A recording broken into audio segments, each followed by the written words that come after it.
اعوذ باللہ من الشیطان الرجیم، بسم اللہ الرحمن الرحیم۔ خطبہ جمعہ بطرز سوال و جواب۔ خطبہ جمعہ سیدنا امیر المومنین حضرت خلیفۃ المسیح الخامس اید اللہ تعالیٰ بنصر العزیز فرمودہ 5 اگست سن 2022 بمقام حدیقۃ المہدی آلٹن۔ سوال نمبر 1، حضور انور اید اللہ تعالیٰ بنصر العزیز نے خطبہ کے عنوان کی بابت کیا بیان فرمایا؟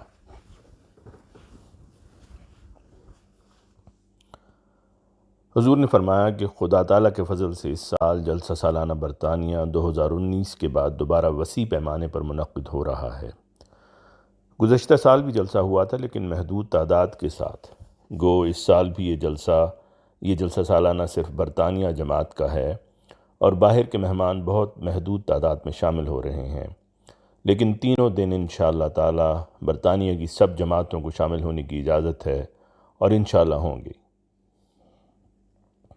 سوال نمبر 2، حضور انور اید اللہ تعالیٰ بنصر العزیز نے کورونا وبا اور اس کے بچاؤ کے لیے کیا نصیحت فرمایا، جیسا کہ ہم سب جانتے ہیں کووڈ وبا کی وجہ سے باقاعدہ جلسہ سالانہ کا تسلسل 1 سال تو بالکل ہی توڑنا پڑا اور جلسہ کی برکات سے ہم باقاعدہ فیضیاب نہیں ہو سکے۔ اس سال بھی اس وبا کا زور کم زیادہ ہوتا رہا ہے اور آج کل بھی یہ پوری طرح ختم نہیں ہوئی، بلکہ بعض جگہوں پر یہاں بھی اور دنیا کے دوسرے ممالک میں بھی گزشتہ دنوں میں یہ بڑھی ہے، لیکن حکومت کی طرف سے جو اکٹھے ہونے پر پابندیاں تھیں وہ اب اتنی نہیں رہیں۔ لیکن اس کا یہ مطلب نہیں ہے کہ ہم سب احتیاطی تدبیروں کو ختم کر دیں۔ سب احتیاطی پہلوؤں کو سب شاملین کو بہرحال سامنے رکھنا چاہیے اور ان کی پابندی کرنی چاہیے۔ احتیاطی تدبیروں میں سے ایک تو یہ ہے کہ سب شاملین بھی جب جلسہ گاہ میں بیٹھے ہوں اس وقت، اور ڈیوٹی والے بھی جب ڈیوٹیاں دے رہے ہوں اس وقت، یا پھر باہر پھر رہے ہوں تب بھی ماسک پہن کر رکھنے کی پابندی کریں۔ اسی طرح انتظامیہ نے بھی اس سال یہ انتظام کیا ہوا ہے کہ صبح آتے ہوئے اور واپس جاتے ہوئے ہومیوپیتھی دوائی جو ان کے خیال میں اس بیماری کے لیے بہتر ہے دینے کا انتظام کیا ہے۔ اللہ تعالیٰ اس میں بھی شفا رکھے۔ دوائی میں شفا رکھنا تو اللہ تعالیٰ کا کام ہے، لیکن ہمیں ظاہری کوشش کرنی چاہیے۔ اس سلسلہ میں تمام شاملین سے کہوں گا کہ انتظامیہ سے تعاون کریں۔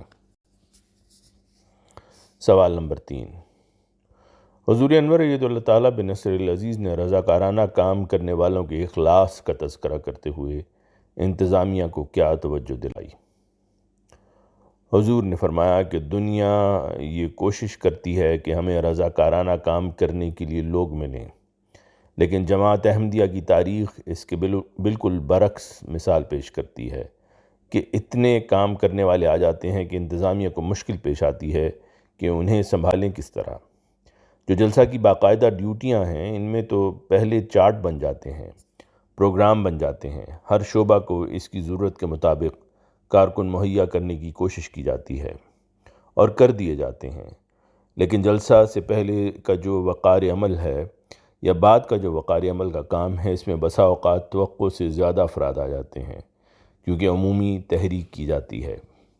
میرے خیال میں جب گزشتہ جمعہ کو میں نے آخر میں جلسہ کے حوالے سے دعا کے لیے کہا اور جو کام کرنے والے ہیں ان کے لیے بھی دعا کے لیے کہا تو فوراً ایک جذبہ کے ساتھ اور لوگوں نے بھی اپنی خدمات پیش کیں، لیکن بہرحال انتظامیہ کو چاہیے کہ خاص طور پر جو ویکینڈز ہیں ان پہ خاص انتظام رکھا کرے۔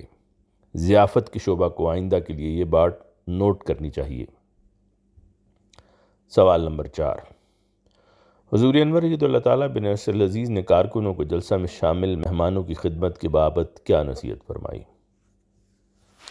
حضور نے فرمایا، جلسہ کے ان 3 دنوں میں حضرت مسیح موعود علیہ الصلوۃ والسلام کے مہمانوں کی اس جذبہ سے خدمت کریں کہ انہیں ہمیشہ یہ احساس رہے اور دل میں یہ رہے کہ ہم نے اپنے افسروں سے یا کسی مہمان کی طرف سے اس خدمت کا کوئی صلہ نہیں لینا اور نہ ہمیں صلہ ملنا ہے، بلکہ اللہ تعالیٰ کی رضا کی خاطر ان مہمانوں کی خدمت کرنی ہے اور اس صحابی کے اسوہ کو اور اس کی بیوی کے اسوہ کو سامنے رکھنا ہے جس نے بچوں کو بھی بھوکا سلا دیا تھا اور خود بھی بھوکے رہے اور مہمان کی مہمان نوازی کا حق ادا کر دیا۔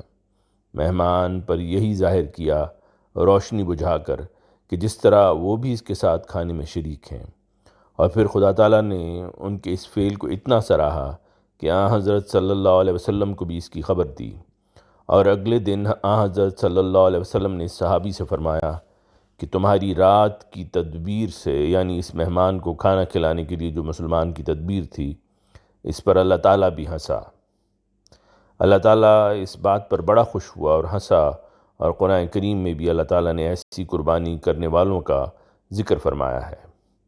یہ قربانی کرنے والے ہیں جو بے نفس ہو کر قربانی کرتے ہیں، اور یہی لوگ ہیں جو فلاح پانے والے ہیں۔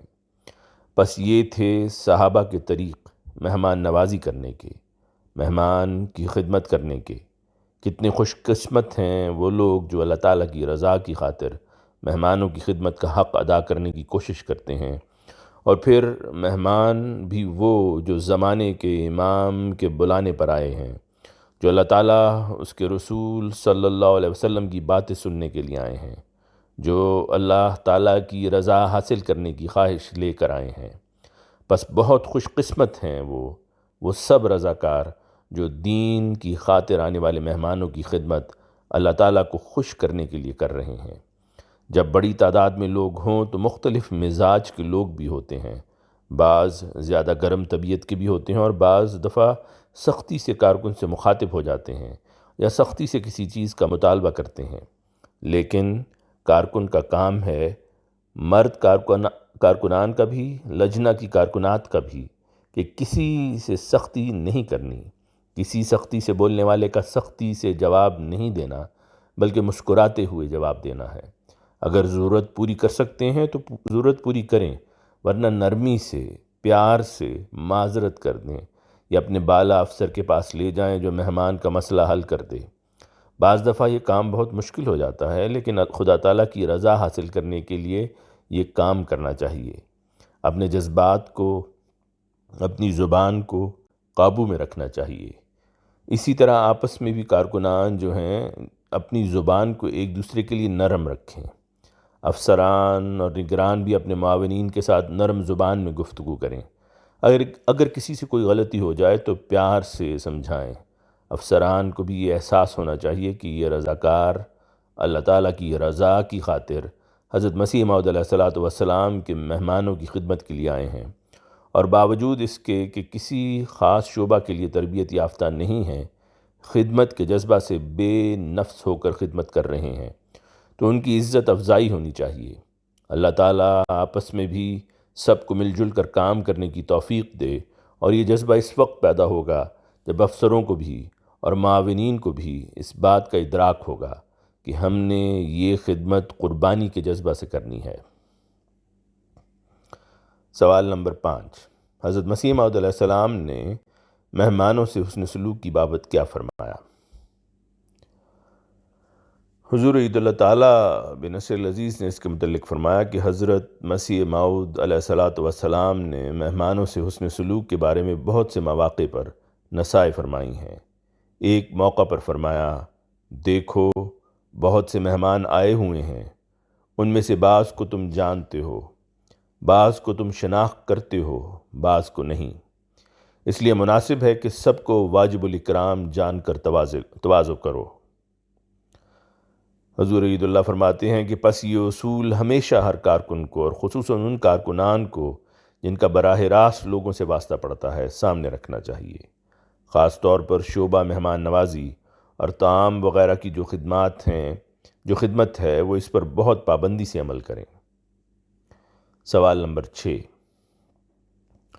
حضور انور عید اللہ تعالیٰ بنصر العزیز نے مہمانوں کو توقعات وابستہ رکھنے کے حوالے سے کیا نصیحت فرمائی؟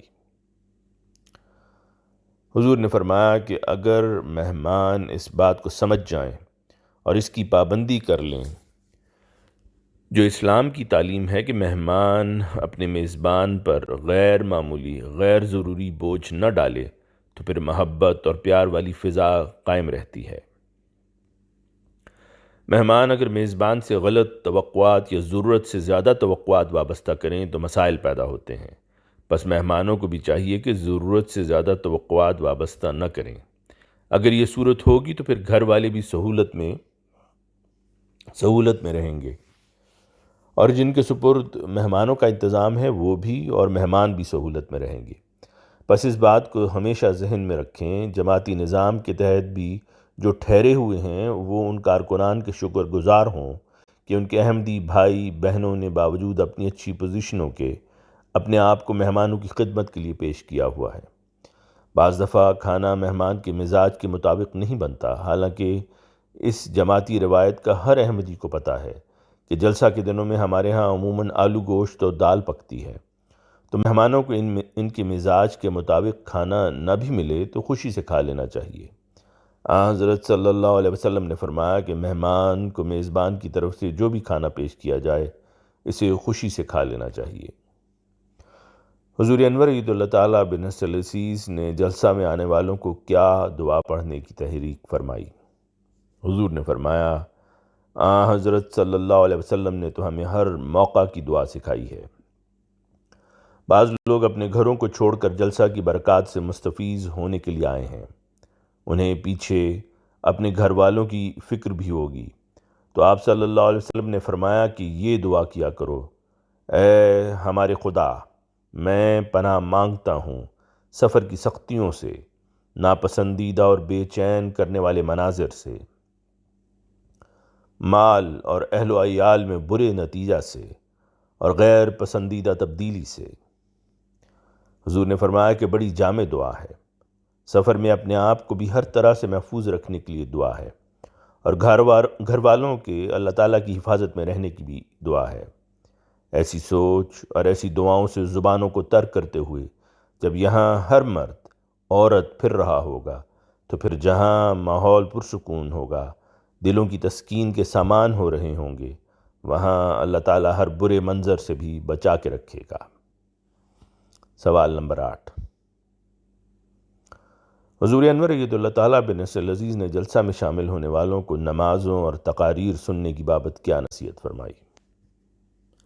حضور نے فرمایا کہ نمازوں کے اوقات میں نمازوں کے لیے آئیں، باہر باتوں میں وقت ضائع نہ کریں۔ اسی طرح کارکنان بھی نمازوں کے اوقات میں جن کی ڈیوٹی نہیں ہے باجماعت نماز ادا کرنے کی کوشش کریں۔ اسی طرح سب شاملین یہ کوشش کریں کہ جلسہ کے پروگراموں کے دوران جلسہ گاہ میں بیٹھ کر تقریریں سنیں۔ مقررین نے بڑی محنت سے تقریریں تیار کی ہوتی ہیں، ان سے علمی اور روحانی فائدہ ہوتا ہے، اس لیے صرف یہ نہ دیکھیں کہ کون اچھی تقریر کر رہا ہے، کون اچھا مقرر ہے، یہ دیکھیں کہ نفس مضمون کیا ہے اور اس کا کتنا فائدہ ہے۔ عموماً تقریریں ایسے موضوعات پر ہوتی ہیں جن کی اس وقت ضرورت ہے، اور اگر غور سے سنی جائیں تو بہت سے سوالات کے جوابات مل جاتے ہیں جو دلوں میں پیدا ہو رہے ہوتے ہیں۔ بس تقریروں کو بہت غور سے بیٹھ کر سنیں۔ سوال نمبر 9، حضور انور عید اللہ تعالیٰ بنصر العزیز نے جلسہ میں شامل ہونے والوں کو کن اہم امور کا خیال رکھنے کی طرف توجہ دلائی؟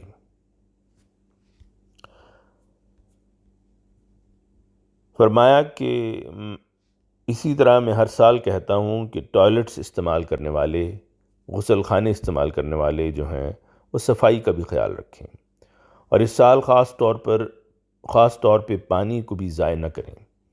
کم بارشوں کی وجہ سے حکومت نے بھی کم پانی استعمال کرنے کی طرف توجہ دلائی ہے۔ احتیاط سے پانی استعمال کریں۔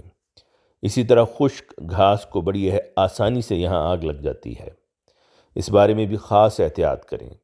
کسی بھی قسم کی بے احتیاطی مشکل پیدا کر سکتی ہے، اپنوں کو یا ہمسایوں کو نقصان پہنچا سکتی ہے۔ حفاظتی نقطہ نظر سے بھی ہر ایک پہلو کو محتاط ہونا چاہیے۔ ماحول پر گہری نظر رکھیں، کوئی بیگ یا کوئی ایسی چیز پڑی نظر آئے جس پہ شک ہو تو فوراً انتظامیہ کو اطلاع کریں۔ انتظامیہ بھی اور سکیننگ والے بھی کارڈ چیک کرتے ہوئے ماسک اتار کر ہر ایک کا چہرہ دیکھیں کہ کارڈ کی تصویر کے مطابق ہے کہ نہیں۔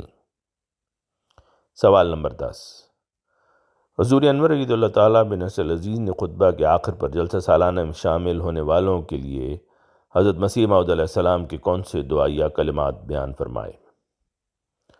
حضور نے فرمایا کہ آپ علیہ السلام فرماتے ہیں، ہر یک صاحب جو اس للہی جلسہ کے لیے سفر اختیار کریں، خدا تعالیٰ ان کے ساتھ ہو اور ان کو اجر عظیم بخشے اور ان پر رحم کرے اور ان کی مشکلات اور اضطراب کے حالات ان پر آسان کر دے وے اور ان کے ہم و غم دور فرماوے اور ان کو ہر یک تکلیف سے مخلصی عنایت کرے اور ان کی مرادات کی راہیں ان پر کھول دے وے اور روز آخرت میں اپنے ان بندوں کے ساتھ ان کو اٹھاوے جن پر اس کا فضل و رحم ہے، اور تا اختتام سفر ان کے بعد ان کا خلیفہ ہو۔ اے خدا، اے ذوالمجد والعطا اور رحیم اور مشکل کشا، یہ تمام دعائیں قبول کر اور ہمیں ہمارے مخالفوں پر روشن نشانوں کے ساتھ غلبہ عطا فرما کہ ہر یک قوت اور طاقت تجھ ہی کو ہے۔ آمین۔ آواز مرزا عمران احسن۔